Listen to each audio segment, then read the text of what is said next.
கல்லூரி சங்கம் மீவா என்று அழைக்கப்படக்கூடிய இந்த சங்கத்தினுடைய 7ஆம் ஆண்டு துவக்க நிகழ்வில் நம்ம எல்லாம் ஒன்று திரட்டிய எல்லாம் அல்ல இறைவனுக்கு நன்றி கூறியவனாக இந்த சங்கத்தின் நோக்கம் நிறைவேறி இந்த சங்கத்தின் மூலமாக இறைவன் இந்த சமுதாயத்திற்கு என்ன நாடி இருக்கிறானோ அந்த நலவுகள் கடந்தேற எல்லாம் அல்ல இறைவனிடத்தில் முதற்கண் துஆ செய்தவனாக இந்த நிகழ்வுடைய தலைமை பொறுப்பேற்றிருக்கக்கூடிய ஆண்டோர்களுக்கும் இங்கே வருகை தந்து அமர்ந்திருக்கக்கூடிய சகோதரர்களுக்கும் இன்னும் எனக்கும் எல்லாம் அல்ல அந்த ஓரிரையின் சாந்தியும் சமாதானமும் என்றென்றும் விநியோகமாக என்று துஆ செய்தவனாக ஜக்காத்தினுடைய சிறப்புகள் பற்றி சில கருத்துக்களை உங்கள் முன்னால் வைக்க விரும்புகிறேன். அன்பிற்குரிய சகோதரர்களே, 7 ஆண்டுகள் தொடங்கியுள்ள நிலையில் இதுவரை 7.5 ஆகாமல் இருப்பது அல்லாஹ் இந்த சங்கத்திற்கு செய்த பாக்கியம் என்று சொல்ல வேண்டும். காரணம், ஒரு ஆண்டு கடந்து விட்டாலே அங்கே ஏதாவது உள்ள இருந்தும் செய்தாவோ இல்லை வெளியில இருந்தும் செய்தாவோ வரும். இப்படிதான் குவைத்தை பொறுத்த வரைக்கும் வரக்கூடிய சங்கம் தொடங்குற மாதிரி இருக்கும், காணாம போயிடும். இப்படி ஒரு சங்கம் இத்தனை ஆண்டுகள் அல்லாஹ்வுடைய கிருபையினால் பயணித்திருக்கு என்று சொன்னால் அல்லாஹ் அந்த சங்கத்தின் மீது அருள் புரிந்திருக்கிறான். இந்த சங்கத்துடைய பணி அவசியம் என்பதை அல்லாஹ் நாடி இருக்கான் என்பதை நாம் என்ன செய்யறோம், புரிந்து கொள்கிறோம். அன்பிற்குரியவர்களே, அதே போன்று அல்லாஹ் ஜல்லஷானஹு தஆலா இந்த மனித சமுதாயத்தை படைத்து இந்த மனித சமுதாயத்திற்கு 2 விதமான கடமைகளை சுமத்தி இருக்கிறாங்க. அதில் முதலாவது கடமை என்று சொன்னால், இந்த உலகத்தை படைத்து பரிபாலித்து பாதுகாத்துக் கொண்டிருக்கக்கூடிய எல்லாம் வல்ல இறைவனுக்கு நாம் செய்ய வேண்டிய கடமைகள். மற்றொரு கடமை என்று சொன்னால், இந்த உலகத்தில் நம்மோடு வாழ்ந்து கொண்டிருக்கக்கூடிய சக மனிதர்களுக்கு நாம் செய்ய வேண்டிய கடமைகள். இறைவனுக்கு செய்ய வேண்டிய கடமைகள் என்று சொன்னால் அது அனைவரும் அறிந்த ஒரு விஷயம் தான். தொழுகை, நோன்பு, ஜக்காத்து, ஹஜ்ஜு, அது மாதிரியான உபரியான வணக்க வழிபாடுகள், இது போன்ற இறைவனுக்கு செய்ய வேண்டிய கடமைகள் இருக்கிறத. இந்த கடமைகளை பொறுத்தவரையில அல்லாஹ்வுடைய தூதரை தவிர, அல்லாஹ்வுடைய தூதருடைய அடியொற்றி வாழ்ந்த அருமை சஹாபா பெருமக்களை தவிர, அவருடைய அடியொற்றி வாழ்ந்த நம்முடைய முன்னோர்களான இமாம்கள், முஹத்திஸீன்கள், இது போன்ற நல்லடியார்களை தவிர அதுக்கு பின்னால் வந்த சமுதாயத்தை எடுத்துக்கொண்டால் யாரும் 100% நான் அல்லாஹ்வுக்கு செய்ய வேண்டிய கடமையை சரியாக செய்தேன் என்று சொல்லிவிட முடியாது.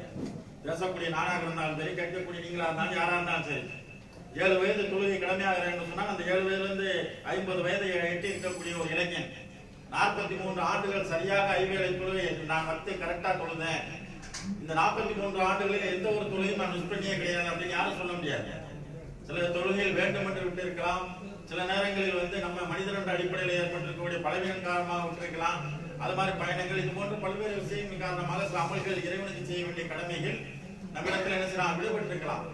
இவ்வாறான கடமைகள் விடுபட்டு இருக்கும் போது இறைவன் நாடினால் அதை மன்னிக்கக்கூடியவன். அல்லாஹ்விற்கு நாம் செய்ய வேண்டிய கடமைகளை பொறுத்த வரைக்கும் இறைவன் நாடினால் மன்னிக்கக்கூடியவன், அல்லாஹ் மன்னிக்கக்கூடியவன், இரக்கமுடையவன்.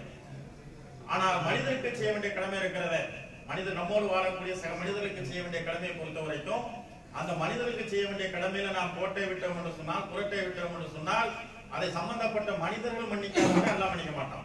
அல்லாஹ்விற்கு செய்ய வேண்டிய கடமையை பொறுத்தவரை அல்லாஹ் நாடினால் நம்மை மன்னித்து விடுவான். ஆனால் சக மனிதர்களுக்கு செய்ய வேண்டிய கடமையை பொறுத்த வரைக்கும் அந்த சம்பந்தப்பட்ட மனிதர்கள் மன்னிக்காத வரைக்கும் யார் மன்னிக்க மாட்டான், அல்லாஹ் மன்னிக்க மாட்டான். அப்ப இந்த மனிதர்களுடைய கடமையை தான் இஸ்லாம் கூடுதலாக வலியுறுத்தி. இன்னும் சொல்ல போனால் இஸ்லாம் என்று சொன்னாலே நலவு நாடுவதுதான். இஸ்லாம் என்று சொன்னாலே அதாவது மார்க்கம், அது மதம் அல்ல. இஸ்லாம் இன்னைக்கு என்னமோ மனிதனை அழிக்கக்கூடிய மார்க்கம் என்று இன்றைக்கு சிலரால் விமர்சிக்கப்பட்டு கொண்டிருக்கக்கூடியது. ஆனாலும் கூட இஸ்லாம் என்று சொன்னாலே தீன் நசீஹா, இஸ்லாம் என்று சொன்னாலே மார்க்கம் என்று சொன்னாலே பிறருடைய நலன் நாடுவதுதான் இஸ்லாம்.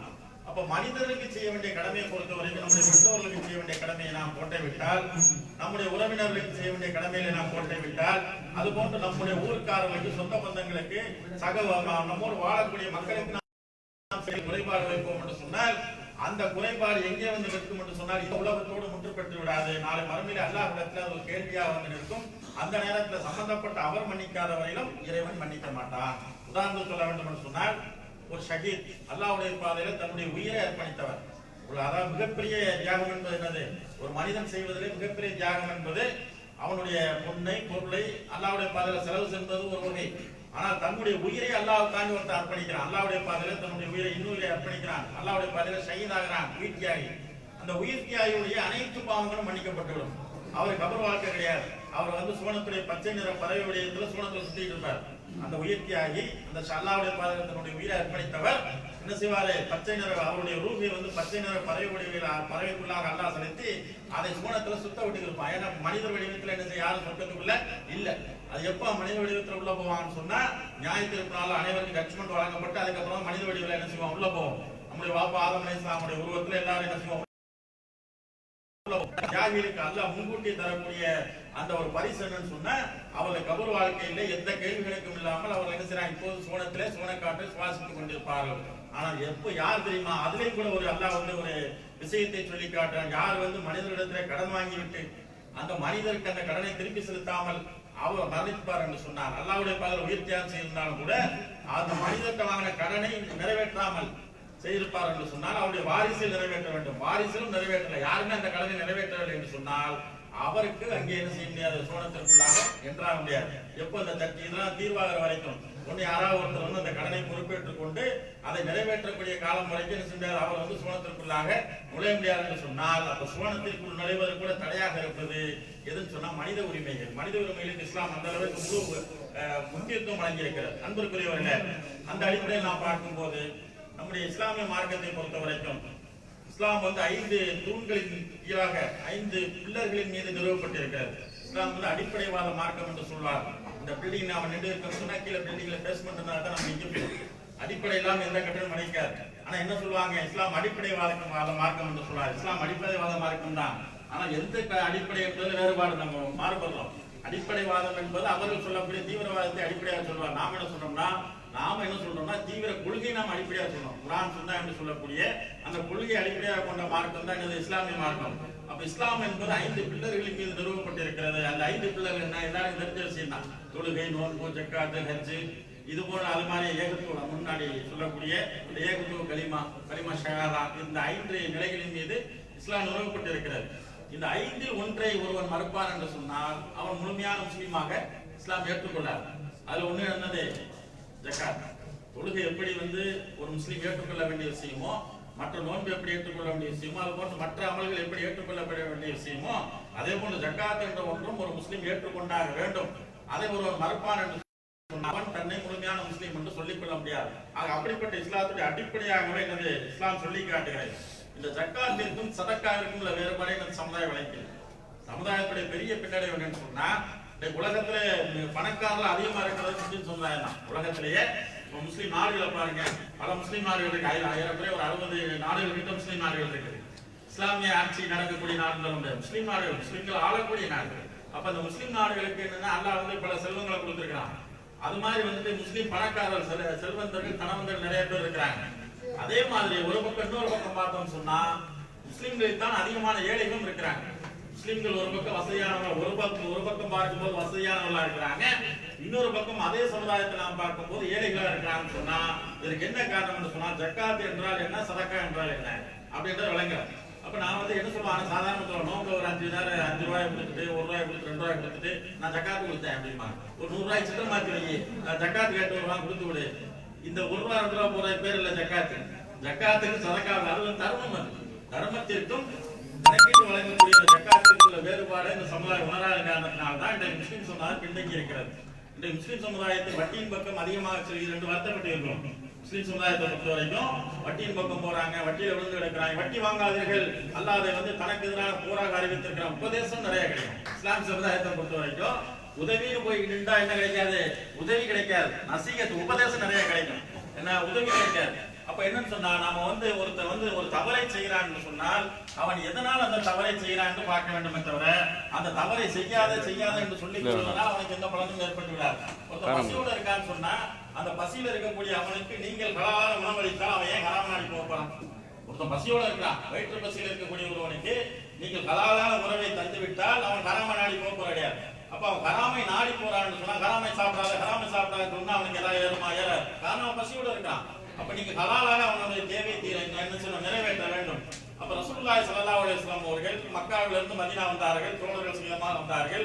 அப்படி வரக்கூடிய நிலைமையில என்னன்னு சொன்னா அன்னைக்கு வந்து ரொம்ப கஷ்டமான ஒரு நிலையில தான் இருந்தாங்க. மதீனாவை பொறுத்த வரைக்கும் ஹிஜ்ரத் செய்து வந்த அந்த முஹாஜிர்கள் அன்னைக்கு சாப்பாட்டுக்கே ஒரு பேரித்தம்பளம் கூட இல்லாம கஷ்டப்பட்ட நிலைமையில இருந்தது. ஒரு காலத்துல என்னன்னு சொன்னா ஒரு ஜனாசா வரும். ரசூல் ஸல்லல்லாஹு அலைஹி வஸல்லம் காலத்துல யாரையும் இறந்து விட்டா மதீனாவுல அல்லாஹ்வுடைய தூதர் முன்னால் ஜனாசா கொண்டு வரப்படும். கொண்டு வந்தவன ரசூல் ஸல்லல்லாஹு அலைஹி வஸல்லம் கேட்பாங்க, என்ன கேட்பாங்கன்னா, இந்த ஜனாசாவிற்கு கடன் இருக்கிறதா? முதல் கேள்வி அதுதான். இந்த ஜனாசா தொழுச்சா, நோன்பு வச்சுச்சா, மற்ற அமல்கள் செஞ்சா இதெல்லாம் கேட்க மாட்டாங்க. அது அல்லாஹ் பாத்துக்குவான். ஆனால் ரசூல் ஸல்லல்லாஹு அலைஹி கேட்கிற முதல் கேள்வி என்னன்னு சொன்னா, இந்த ஜனாசாவுக்கு கடன் இருக்கிறான்னு கேட்பாங்க.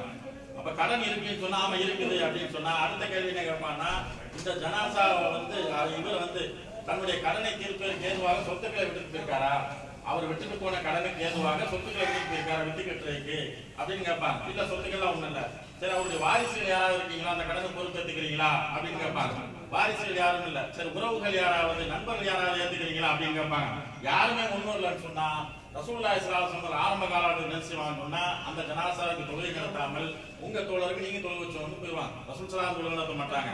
மற்ற சஹாபாக்கள் யாரையும் தொழுகை நடத்தணும்னு போயிருவாங்க. ஒரு கட்டம் அப்படியே திரும்புது. ஒரு காலம் வருது.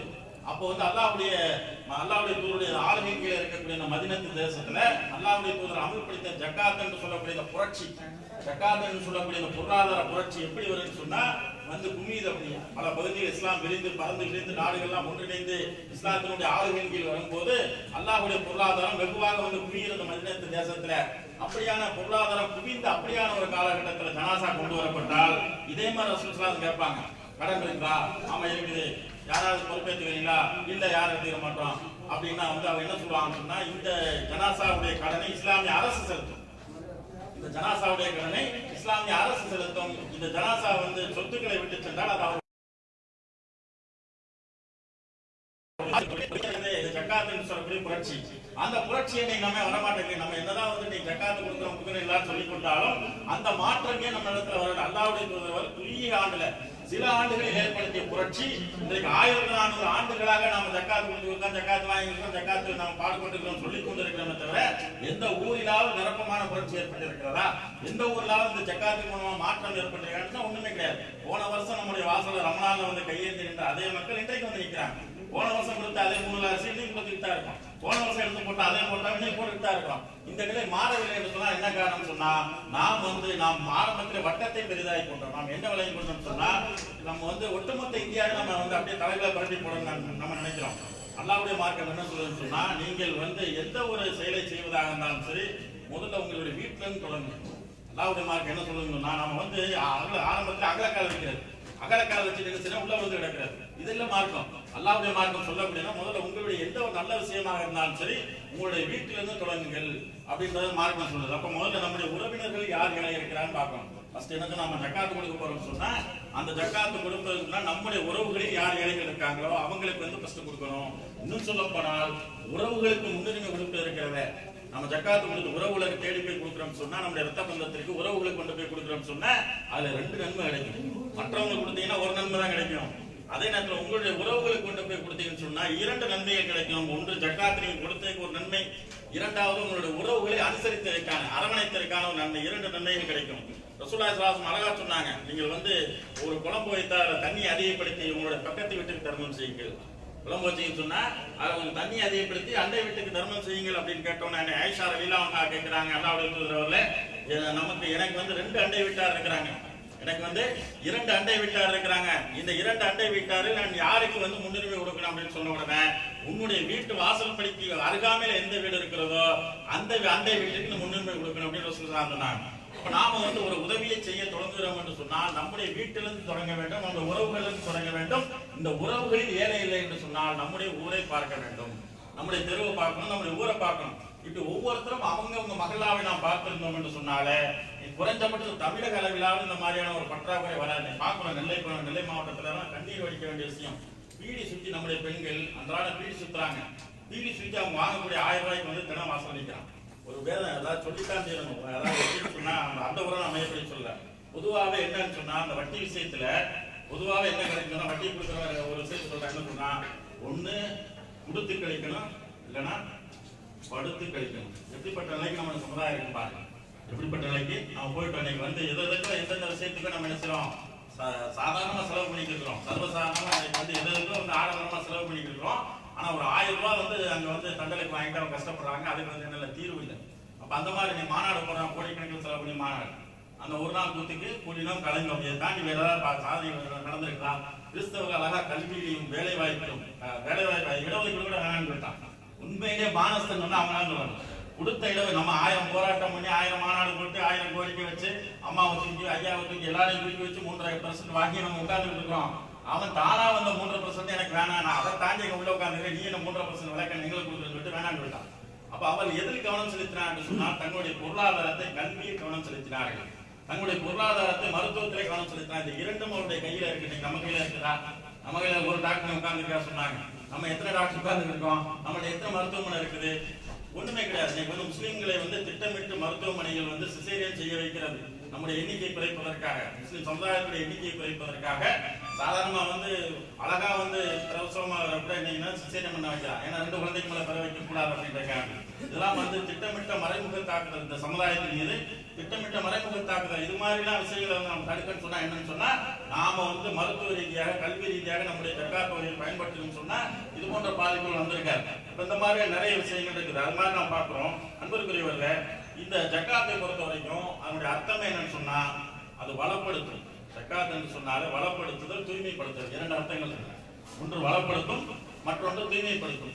ரசூலுல்லாஹி ஸல்லல்லாஹு அலைஹி வஸல்லம் அல்லாஹ் என்ன சொல்லி காட்டுறான்னு சொன்னா, அவர்களிடமிருந்து ஜக்காத்துன்னு சொல்ல, அதாவது அவர்களிடமிருந்து இந்த பொருள்களை நீங்கள் வாங்கி அவர்களை உள்ளும் புறமும் தூய்மைப்படுத்துங்கள்.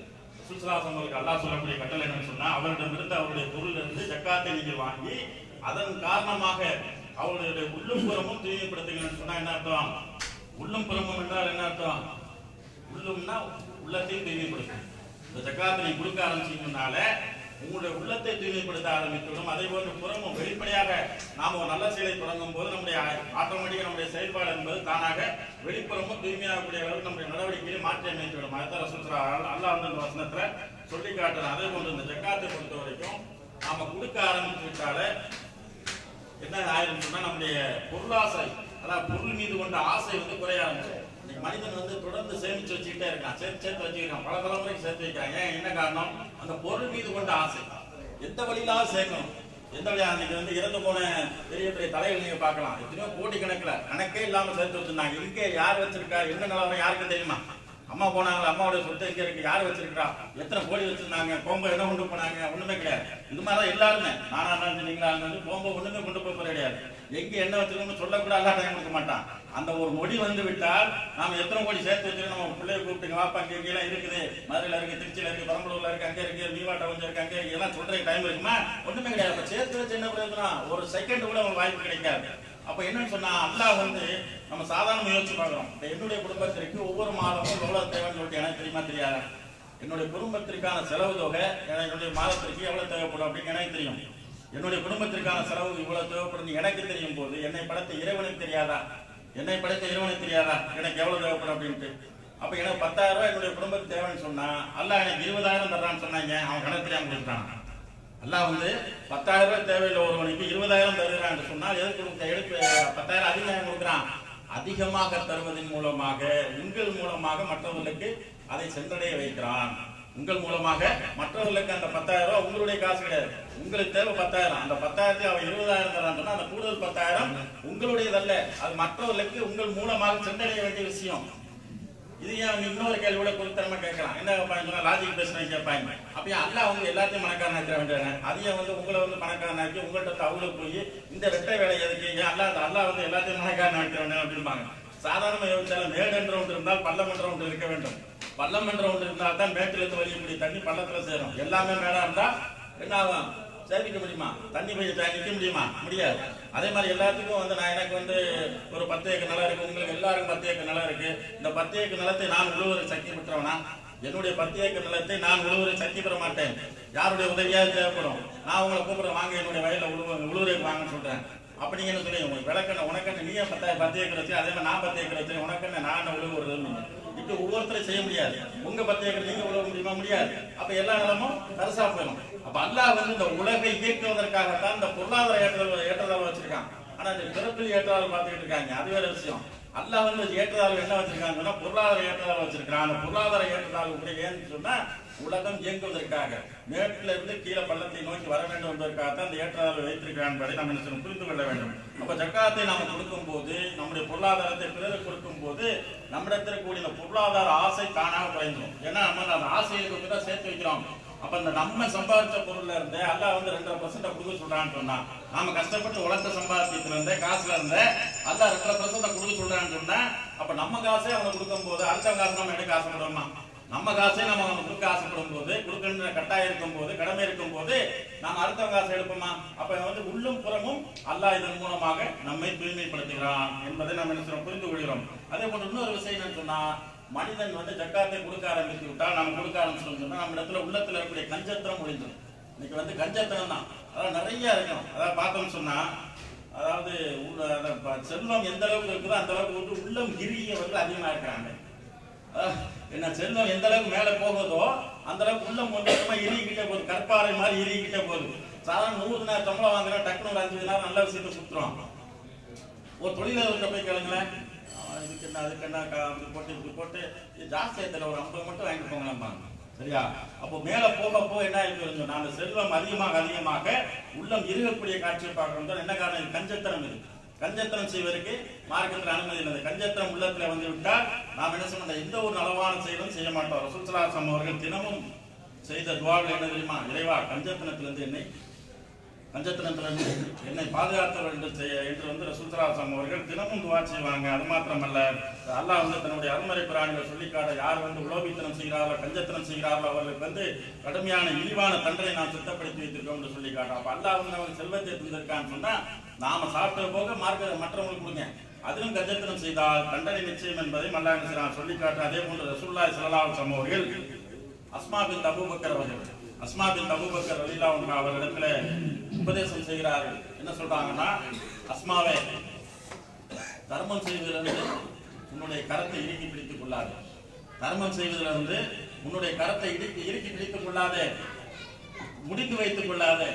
நீ அப்படி இறுக்கி பிடிச்சிட்டேன்னு சொன்னா, அவன் முடித்து வைத்துக் கொண்டால் அல்லாஹ்வும் தன்னுடைய அருளை உன் விஷயத்துல முடித்து வைத்துக் கொள்வான். இப்ப நாம முடிச்சு அவுக்கணும். நாம வந்து முடிச்சு அவுத்து வெளியே விடும் போதுதான் அல்லாஹ் வந்து என்ன செய்வான், அவன் வந்து தன்னுடைய அருளை நம்ம மீது அதிகமாக சொல்லுவான். அப்ப நாம எப்ப முடிச்சு போட்டு கணக்கு பார்த்து நாம செலவு பண்ண ஆரம்பிக்கிறோம், அப்ப அல்லாஹ்வும் நமக்கு தரக்கூடிய அருளை கணக்கு பார்க்க ஆரம்பிக்கிறோம். அதான் ரசூல் ஸல்லல்லாஹு அலைஹி வஸல்லம், வரையறுத்து நீங்கள் செலவு செய்யாதீர்கள், வரையறுத்து செலவு தர்மம் செய்வதில் வரையறுக்காதீர்கள், இவ்வளவுதான் வரையறுக்காதீர்கள், நீங்க எவ்வளவு கொடுத்தாலும் குறையாது. ஏன்னு சொன்னா அல்லாஹ் வந்து தன்னுடைய அருள்மறை குர்ஆனில் சொல்லும் போது அதை எப்படி வந்து உதாரணமாக அழகிய ஒரு உபமானத்தை சொல்லி காட்டுகிறான். தான தர்மம் செய்வது என்பது அல்லாஹ்வுடைய பாதையில் செலவு செய்யும் என்பது 7 கதிர்களை கொண்ட 100 நெல்மணிகளை உருவாக்கக்கூடிய 7 கதிர்களை முளைப்பிக்கக்கூடிய ஒரு வித்துக்கு அல்லாஹ் உதாரணமாக காட்டுறான். நாம போற வயல்ல வந்து ஒரே ஒரு விதைத்தான் போடுறோம், ஒரே ஒரு நெல்மணி விளையுது, அது வந்து 7 கதிர்களை முளைப்பிக்குது. அந்த 7 கதிரிலும் ஒவ்வொரு கதிரிலும் 100 நெல்மணிகள். அப்ப ஒண்ணு போட்டுட்டு எவ்வளவு பலன் கிடைக்குது?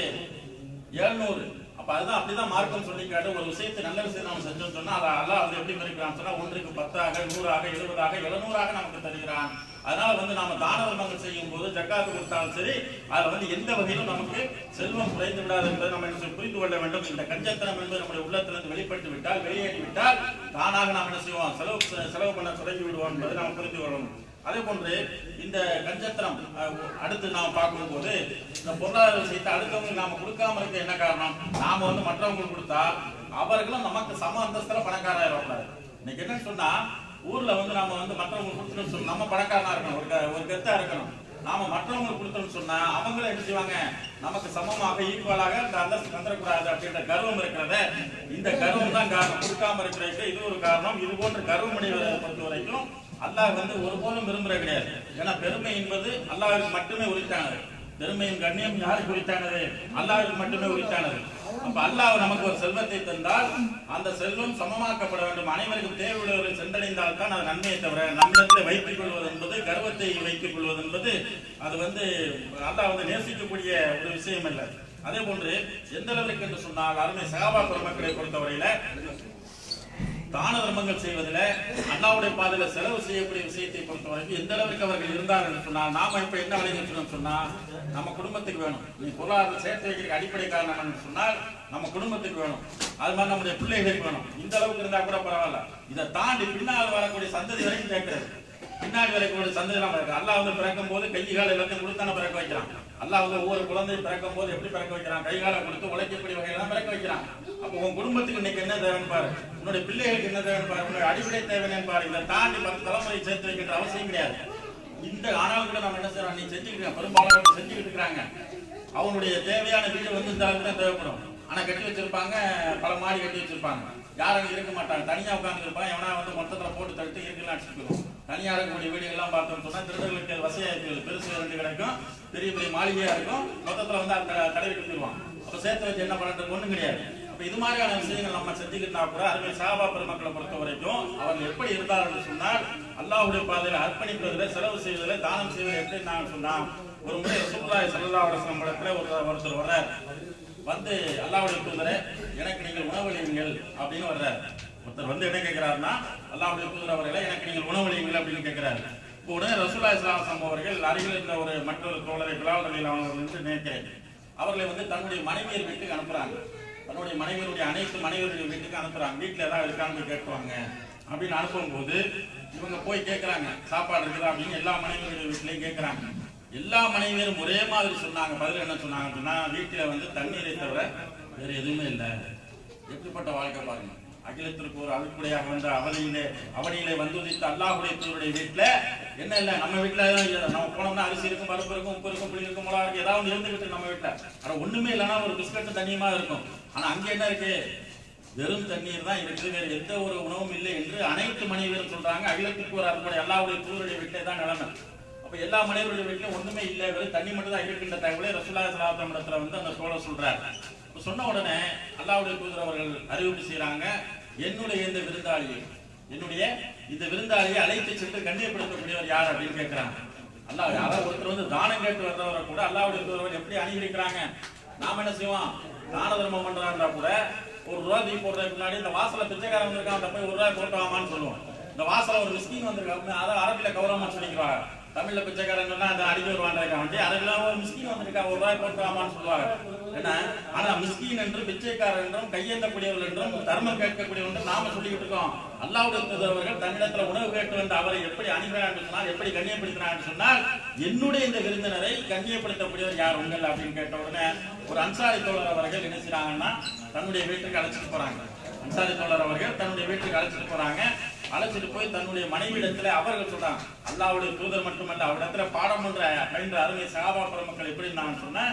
அந்த அன்சாரி தோழர் அழைச்சிட்டு போறாங்க வீட்டுக்கு. அழைச்சிட்டு போய் தன்னுடைய மனைவியிடத்துல சொல்றாங்க, என்ன சொல்றாங்கன்னா, நான் அல்லாஹ்வுடைய தூதருடைய விருந்தினரை அழைத்து வந்திருக்கிறேன். நான் ஒரு தர்மம் கேட்ட ஒரு ஆளை கூப்பிட்டு வந்து அவங்க சொல்லல, பிச்சை கேட்டு வந்த ஒரு ஆளை கூப்பிட்டு வந்தேன்னு சொல்லல, சாப்பாடுல இருந்து வந்தால சொல்லல. என்ன சொல்றாங்க, அல்லாஹ்வுடைய தூதருடைய விருந்தினரை நான் அழைத்து வந்திருக்கிறேன், அவருக்கு நீங்க உணவளியுங்கள் என்று சொல்லி தன்னுடைய மனைவியிடத்துல சொல்றாங்க. மனைவி தனியா கூட்டு போயிட்டு வாங்க, நம்ம வீட்டு நிலைமை என்ன தெரியுமா, இங்க வந்து உங்களுக்கு எனக்கு சாப்பாடு பொய் கிடையாது. இன்னைக்கு நம்ம வீட்டு பொங்கலை என்ன சொல்லுவாங்கன்னா, இருக்கும் எல்லாம் இருக்கும், என்ன கிருத்தனமா இருக்கு, உங்க அக்கா அஞ்சு கேட்ட நீ வாட்ட அள்ளி கொடுத்துருக்கு, அங்கே நிறைய இருக்கும். கூட பிறந்த கொடுக்குற கூட பயந்து கொடுக்க வேண்டியிருக்கு, பெத்த தாய் கொடுக்குற கூட மறைஞ்சு கொடுக்க வேண்டியிருக்கு. அப்படிப்பட்ட இல்லத்தரசியெல்லாம் வாச்சிருக்காங்க, பல குடும்பங்கள்ல பாக்குறோம். எல்லாம் இருக்கும், அல்லாஹ் வந்து பறக்கத்தை கொடுத்துருப்பான். இருந்தாலும் கூட அந்த செய்திக்கு வந்து பெண்கள் என்ன செய்ய மாட்டாங்க, விட மாட்டாங்க, கைப்பிடிச்சிருப்பாங்க. அங்கே என்ன நம்ம சொன்னா உண்மையிலே ஒண்ணும் இல்லை. அந்த மனைவி வந்து அந்த அன்சாரி தோழர் சொல்றாங்க, இங்க வந்து உங்களுக்கு எனக்குமே சாப்பாடு இல்லை, நம்முடைய குழந்தைகளுக்கான உணவு மட்டும்தான் இருக்கிறது என்னது, குழந்தைகளுக்கான உணவு மட்டும் தான் இருக்கு அப்படின்னு சொன்ன உடனே அந்த அன்சாரி தோழர் என்ன சொல்றாருன்னா, நான் அழைத்து வந்திருப்பது அல்லாஹ்வுடைய தூதருடைய விருந்தினர். அப்ப அவரை சும்மா அனுப்பக்கூடாது. அப்ப நீங்க என்ன செய்யுங்கன்னு சொன்னா, குழந்தைகளை தாளாட்டி தூங்க வச்சிருங்க. குழந்தைகளுக்கான சாப்பாடை கொடுத்துறாங்க, அவர்களை தாளாட்டி தூங்க வச்சிருங்க. தூங்க வைத்து விட்டு என்ன செய்யணும்னு சொன்னா, அந்த விருந்தினர் முன்னாடி சாப்பாடு எடுத்து வைங்க. வச்சுட்டு விளக்கு இருக்கு பாருங்க, இந்த மாதிரி விளக்குலாம் அன்னைக்கு கிடையாது. அன்னைக்கு வந்து எண்ணெய் ஊற்றி திரிய போட்டு அந்த மாதிரி சாதாரண சிட்னி விளக்குன்னு சொல்லுவாங்க, சிம்னி விளக்குன்னு சொல்லுவாங்க, அந்த மாதிரி விளக்கு தான். அப்ப என்ன சொல்றாங்கன்னா, சாப்பாடு எடுத்து அந்த விருந்தினர் முன்னாடி வச்சுட்டு நீங்க என்ன செய்யறீங்கன்னா, அந்த விளக்கை வந்து அப்படியே தூண்டுற மாதிரி, வெளிச்சங்களை அதிகப்படுத்தி தூண்டுவாங்க பாருங்க, அந்த மாதிரி தூண்டுற மாதிரி என்ன செய்யணும், அந்த விளக்கை அணைச்சிருங்க. அப்ப அந்த வந்த விருந்தினர் என்ன நினைப்பாருன்னு சொன்னா, நாமளும் சேர்ந்து அவரோட சாப்பிட்டு இருக்கோம் நினைச்சிட்டு அந்த விருந்தினர் வந்து திருப்தியா சாப்பிடுவாரு அப்படின்னு சொல்றாங்க. அதே மாதிரி வந்து அந்த அம்மா என்ன செய்றாங்க, விளக்கை அணைத்து விடுறாங்க, வந்த விருந்தினர் சாப்பிடுறாங்க, சாப்பிட்டு போயிடுறாங்க. மறுநாள் காலையில் அந்த அன்சாரி தோழர் அவர்கள் அல்லாஹ்வுடைய தூதரிடத்துல நடந்த விஷயத்தை சொல்றாங்க. அல்லாஹ்வுடைய தூதர் அவர்களே, நீங்கள் அனுப்பிய விருந்தினர் விஷயத்தில் நாங்கள் இப்படி நடந்து கொண்டோம், நானும் என்னுடைய மனைவியும் இப்படி நடந்து கொண்டோம் என்று சொன்ன உடனே அல்லாஹ்வுடைய தூதர் அவர் சிரித்து விட்டு சொன்னார்கள், உங்கள் விஷயத்தில் அல்லாஹும் சிரித்துக் கொண்டான், அல்லாஹ் வியப்படைந்தான், சிரித்துக் கொண்டான்னு சொல்றாங்க. சொல்லிட்டு அப்போதான் அல்லாஹ் ஒரு வசனத்தை இறக்கிறான். என்ன வசனம் என்று சொன்னால், அல்லாஹ் சொல்லி காட்டுகிறான், அவர்கள் தமக்கு தேவை இருந்த போதும் பிறருக்கு உதவுவதிலே தங்களை முற்படுத்திக் கொண்டார்கள். அவர்கள் தமக்கு தேவை இருந்த போதும் பிறருக்கு உதவுவதிலே தங்களை முற்படுத்திக் கொண்டார்கள். அவர்களை அல்லாஹ் விரும்புகிறான் என்று சொல்லி அல்லாஹ் ஒரு வசனத்தை இறக்கிறான்னு சொன்னா, அப்ப தனக்கு தேவை இருக்கு, தானே பசியா இருக்கிறாங்க, தனக்கே எல்லா விஷயம் தேவைப்படுது, ஆனாலும் கூட அந்த நேரத்தில் உதவுவதுதான் பெரிய விஷயம். அல்லாஹ்வுடைய சொன்னாங்க, தெளிவா சொன்னாங்க, தர்மம் என்பது, தானம் என்பது நமக்கு தேவை இருக்கக்கூடிய நேரத்தில் கொடுக்கிறது தான். நிறைய செல்வம் கொட்டி கிடைக்கும் போது அள்ளி கொடுக்கிற பேர்ல தர்மம், எதுவுமே நமக்கே வேண்டி இருக்கு அப்படிங்கும் போது செய்யறது பாருங்க, அந்த மனசு தான் அல்லாஹ் விரும்புறாங்க. தவிர அல்லாஹ் அள்ளி கொட்டி கொட்டி கொடுத்திருக்கக்கூடிய நேரத்தை கொஞ்சம் போல அள்ளி கொடுக்கிற பெரிய விஷயம் கிடையாது. அதெல்லாம் செய்யக்கூடிய விஷயம் தான். அப்ப நம்ம என்ன செய்யணும்னு சொன்னா, நமக்கு தேவை இருக்கிறதா, நம்முடைய சந்ததிக்கு தேவை இருக்கிறா என்பதை பார்ப்பதை விட அல்லாஹ் மீது அசைக்க முடியாத நம்பிக்கை வைத்து நம்முடைய பொருளாதாரத்தை செலவு செய்தோம் என்று சொன்னால் அது நாளை மறுமையில நமக்கு பலன். இது ஒரு சேமிப்பு. சுல்லாஹ் தெளிவா சொன்னாங்க, உண்டு கழித்ததும் முடித்து கிழித்ததும் கொடுத்து சேர்த்ததுதான் உங்களுடைய செல்வம் என்று சொன்னாங்க. நாம என்ன நினைக்கிறோம் சொன்னா, நாம எத்தனை பில்டிங் கட்டி வச்சிருக்கோம், எத்தனை கடைகள் கட்டி வச்சிருக்கோம், எவ்வளவு கோடிகள் சேர்த்து வச்சிருக்கோம், இது நம்முடைய செல்வம் என்று நினைத்துக் கொண்டிருக்கிறோம். இது இல்ல நம்முடைய செல்வம். இந்த செல்வம் எல்லாம் நாம் மறைந்த பின்னால் யாருக்காக போய் சேர்ந்தோம். நான் அந்த சட்டை போட்டுக்கணும்னு சொன்னா, இந்த சட்டை புதுசா இருந்துச்சு வைங்களேன், நான் மௌத்தா போயிட்டு தான் இந்த சட்டை யாரும் எடுத்து போட்டுக்கிறாங்க. இந்த சட்டையை நான் போட்டு கிழிச்சிட்டேன்னு சொன்னா வேற யாரும் போட முடியுமா? நான் அனுபவிச்சிட்டேன் அதை. அது மாதிரி ஒரு உணவு இருக்குது, அதை நான் சாப்பிட்டேன்னு சொன்னா அதை வேற யாரும் சாப்பிட முடியாது. அது மாதிரி வந்துட்டு நான் மற்றவங்களுக்கு யாருக்கு கொடுக்குறேன், கொடுத்த பின்னாடி அதை யாரும் திரும்ப எடுக்க முடியாது. அப்ப உண்டு கழித்ததும் முடித்து கிழித்ததும் கொடுத்து சேர்த்ததும் தான் உங்களுடைய செல்வம். மற்ற எல்லாமே உங்களுடைய வாரிசு பெறும். அப்ப நாம இந்த உலகத்துல வாழக்கூடிய காலத்துல நாம் எதை மற்றவர்களுக்கு கொடுத்து சென்று இருக்கிறோமோ அதுதான் அங்கே சேமிப்பாக நம்முடைய அக்கௌண்ட்ல இருக்குமே தவிர, நாம இந்த உலகத்துல சேர்த்து வச்சுட்டு போன எதுவும் நம்முடைய அக்கௌண்ட்ல அங்கே இருக்காது. அதனால நாம் என்ன செய்யணும்னா, அல்லாஹ் நமக்கு தந்திருப்பதிலும் நாம் செலவு செய்தோம் என்று சொன்னால் அல்லாஹ்வுடைய அருளை பெறலாம். மாறாக சேமித்து வைத்துக் கொண்டு ஜக்காத்தை மறுத்தோம் என்று சொன்னால் இஸ்லாத்தை விட்டு வெளியே போகக்கூடிய ஒரு சூழல் ஏற்படும். அது மட்டுமல்ல, நாளை மறுமையில நாம் எந்தெந்த தங்கத்தையும் வெள்ளியும் சேர்த்து வைத்தோமோ அதெல்லாம் பழுக்க காய்ச்சி நம்முடைய உடலில் சூடுபடப்படும் என்று அல்லாஹ் திருமறை குர்ஆனில் சொல்லி காட்டுகிறான். எனவே தொழுகை எப்படி நாம் நம்புகிறோமோ, நோன்பு எப்படி அவசியம் என்று நன்றி நோக்க விரும்புகிறோமோ, அது போன்று இந்த ஜக்காத் என்பதும் நம் மீது சுமத்தப்பட்ட கடமை. எந்த அளவு சுமத்தப்பட்ட கடமை என்று சொன்னால், அபூபக்கர் சித்திக் ரலியல்லாஹு அவனுடைய ஆட்சி காலத்துல ஜக்காத்தை மறுத்தார்கள். அபூபக்கர் சித்திக் ரலியல்லாஹு அவனுடைய ஆட்சி காலத்துல சில ஜக்காத்து கொடுக்க மாட்டேன்னு சொன்னாங்க. அப்ப அபூபக்கர் ரலியல்லாஹு அவர்கள் சொன்னார்கள், நான் யாரெல்லாம் ஜக்காத்தை மறுக்கிறார்களோ அவர்களுக்கு எதிராக நான் போர் செய்வேன் என்று சொன்னாங்க. உமர் ரலியல்லாஹு சொல்றாங்க, அல்லாஹ்வுடைய தூதர் அவர்கள் வாழ்ந்த காலத்துல அல்லாஹ்வுடைய தூதர் அவர்கள் சொல்லி இருக்கிறார்கள். என்ன சொல்லி இருக்கிறார்கள்? ரசூலுல்லாஹி ஸல்லல்லாஹு அலைஹி வஸல்லம் சொன்னது, யார் கலிமத்து தௌஹீதை மொழிந்தார்களோ அவர்களுடைய தங்களுடைய உயிருக்கு உடமையும் என்னிடத்துல பாதுகாப்பை பெற்றுக் கொள்வார்கள் சொல்லி இருக்கும் போது, முஸ்லிம்களாக இருக்கக்கூடிய இவர்கள் மீது நீங்கள் எப்படி போர் கொடுப்பீர்கள் அப்படின்னு கேட்கும் போது அபூபக்கர் சித்திக் ரலியல்லாஹு அவர்கள் தெளிவாக சொன்னார், யார் தொழுகையும் ஜக்காத்தையும் வேறுபடுத்தி பார்க்கிறானோ, தொழுகையும் ஜக்காத்தையும் யார் வேறுபடுத்தி பார்க்கிறானோ அவன் முஸ்லீம் கிடையாது, போர் கொடுப்பேன் என்று சொன்னார். ஏன்னு சொன்னா அல்லாஹ் திருமறை குர்ஆனில எல்லா இடத்துலையும் பாருங்க, எந்த இடத்தை பார்த்தாலும் அக்கீமுஸ்ஸலா ஆத்துஸ் ஸக்காத் சேர்த்து தான் சொல்லுவான். எந்த இடத்துல எடுத்து பார்த்தாலும் சரி, அக்கீமுஸ்ஸலா நோன்பை அதையும் சேர்த்து சொல்ல மாட்டான், அக்கீமுஸ்ஸலா ஆத்துஸ் ஸக்காத் என்று தான் சொல்லுவான். அப்ப தொழுகை எப்படி மஸ்டோ, அதே மாதிரி ஜக்காத்தும் அதோடு சேர்ந்ததான தவிர இரண்டையும் வேறுபடுத்தி பார்ப்போம் என்று சொன்னால், நான் தொலை மட்டும் தான் செய்வேன், என்னுடைய காசு வச்சுட்டு முடிச்சு வச்சுக்கிறோம் என்று சொன்னால் அவர்கள் இஸ்லாத்தின் பார்வையில் போர் கொடுக்கக்கூடிய அளவிற்கு கொடுமையானவர்கள், கடுமையான என்பதை நாம் புரிந்து கொண்டு நம்முடைய வருங்காலத்தில் இன்ஷா அல்லாஹ் அள்ளி வழங்கும் அல்லாஹ்வுடைய அருளை பெறுவோம் என்று கூறிக்கொண்டு விடைபெறுகிறேன். வாக்கர்தா வானா அல்ஹம்துலில்லாஹி ரப்பில் ஆலமீன்.